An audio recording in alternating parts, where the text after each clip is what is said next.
Fulton County Sheriff Richard Giardino, Washington County Sheriff Jeff Murphy, and Saratoga County Sheriff Michael Zurlo do not see eye to eye with Cuomo's radical move to keep families separated during the holidays. Cuomo has asked residents to place a 10-people party limit on all their gatherings, especially Thanksgiving dinner. In a Facebook post over the weekend, one of the sheriffs, Giardino, said, "As sheriff with a law degree, I'm not sure it could sustain a constitutional challenge in court for several reasons, including your house is your castle. We have limited resources also, and we have to set priorities. So obtaining a search warrant to enter your home to see how many turkey or tofu eaters are present is not our priority." A sheriff with a sense of humor who also knows the law. For more discussion on these new guidelines and how or if they can actually be enforced, I'm joined by Sheriff from Riverside County out in California, Chad Bianco. Sheriff, how you doing? I'm doing good. How are you, Dan? I'm doing well. Beard looks good, my friend.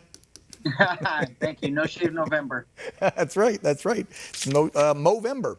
All right, so let's get right after it. You just heard me talking about Governor Cuomo on the East Coast. Now we're heading out to your state. Your governor, same thing. I don't know if he's gone as far as the New York governor where they're supposed to go in and arrest them in the house if they're having more than 10 people. But I know you do have curfews now from 10 to 5 a.m. And you were told by the governor to start enforcing the mask and the dinner rules. But I saw a statement put out by you. You're not doing it. Yeah, no, I mean, we've got to be realistic here. This is not a wise use of law enforcement. We've got a normal job to do, making sure that people are not gathering and eating turkey with too many people is not really what we're supposed to be doing. And besides that, I mean, there are many issues of whether or not we think it's legal. So to me, it's ridiculous, and I will not allow the deputies to be enforcing this. Chad, as you were speaking, we've got this on the screen right now. The statement that you put out yesterday after the governor there, Newsom in California, said that he will start this curfew beginning tomorrow. I just want to read a portion of it if folks are watching. "To ensure constitutional rights are not violated and to limit potential negative interactions and exposure to our deputies, we will not be responding to calls for service based solely on non-compliance with the new order or social distancing and mask guidelines." Let's go back to Chad there, guys, if we can. You guys are busy. You have other big things to deal with than being the mask police or the curfew police. And I like your approach, Sheriff, because you expect Americans to do the right thing and residents in your county to do the right thing. We do. And I believe that everybody in our county, I think they will respond, and we are responsible. And everyone knows that we're supposed to be wearing masks, and we know that we should social distance, and we should do those for not only ourselves, but for other people. And I'll be the first one to say that I don't like wearing a mask, but if it's going to make somebody more comfortable around me, then I'll put a mask on so I don't have to get into a fight with them. But we know that from a lot of doctors are saying the masks are helping. A lot of doctors are saying it's not, but we might as well err on the side of caution. But at the same time, I'm not going to arrest someone for not doing it. Talking about violating people's rights, I mean, we have laws that we have to abide by. We can't just go, run up and arrest someone for not wearing a mask. They could have a very legitimate medical reason for not wearing a mask. And we're violating their rights if we just assume something that is not a reality and we go up and do that. So knocking on people's doors to check to see if they have, there's 4 cars parked out front. How many people are eating turkey dinner?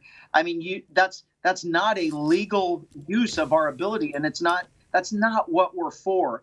And I mean, come on. I mean, I've heard and read the statements from some people. Are we saying that this coronavirus is somehow nocturnal and now it doesn't affect people in the daytime? It's just from the hours of 10 o'clock to 6 o'clock in the morning.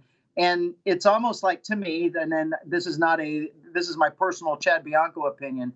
This is, how far can we push people? How many rights can we take away? How many restrictions can we put on them that they're going to allow us to do? And then we'll give a couple of them back and they'll forget what we really took away from them. So we're not going to be used for some other type of agenda. And this is not what law enforcement is supposed to be used for. Yeah, and Sheriff, I understand you're not the only sheriff in California. I know I saw another one in Orange County and maybe a couple more, most of them in the southern area where it leans a little more to the right. I didn't see any sheriffs come out and speak out against it up in Northern California where the governor's from, but you've got some backup watching your six and agreeing with you that they're not going to go out and play lockdown police. Right. The majority of sheriffs in California feel the same way. We had a conference call yesterday. We discussed all of these issues: the legality, the proper use of our deputies, and the vast majority. I did not hear anyone say that they were siding with the enforcement part. So there are the vast majority of sheriffs in our state that are thinking what I'm thinking. Riverside County, Sheriff Chad Bianco, I'll make sure if I am up your way, I'll try to be in before 10 o'clock. I think you'll be all right, Dan. I appreciate it. Hey, thank you for coming on and expressing your opinion and also standing up for constitutional rights. We appreciate it, Sheriff. You be safe out there, okay? Thanks, Dan. After the break, are these extreme lockdown measures constitutional? We just talked about it. No, they're not. I don't know why it's been a debate for the last 8 months. But here's the big question. These long-term lockdowns, what is the cost to our health and our psychological state? That's the big question. We'll be joined by a professor who's going to address all that and more when we return. Don't go away.